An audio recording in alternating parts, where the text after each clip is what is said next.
ginagawa mo dito, ha? Anong ginagawa mo dito? Hindi ba dapat ako magtanong sa'yo niyan, ate? Ano ginagawa mo dito? Hoy, ikaw bago kung ano-ano pumasok dyan sa kokote mo, yung ginagawa ko, parahan-parahan naman ako dyan. Pa-table-table, yun lang. Kung wala naman palang mali sa ginagawa mo, pwede ko tong ikwento kay Lola Isip, pati kay tatay.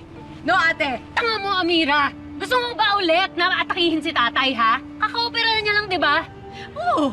At alam ko na hindi sila sasang-ayon sa pinaggagawa mo dito. Ate naman! Kaya nga ako lumuwas ng Maynila para magtulungan tayo sa utang natin. Hindi mo kailangan gawin to, ate. Kailangan kong gawin to. Ayoko naman na may uban na ako, hindi pa rin tayo nakakabayad.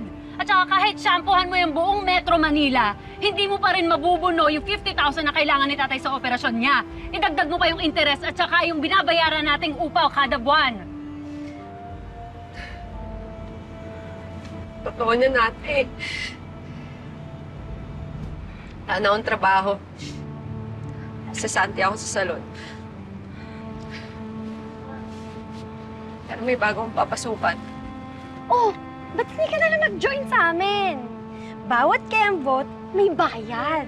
Tsaka, bawat lihad, iaahon ka sa hirap. Ay, tumahimik ka nga. Pang sumabat. Yung nakita mo doon, yun, trabaho lang yun, ha? Yun lang yun. Sumi-statement si Bestie. Ano, Mira? Kailan ka sasampa sa stage para makatulong ka naman sa ate mo?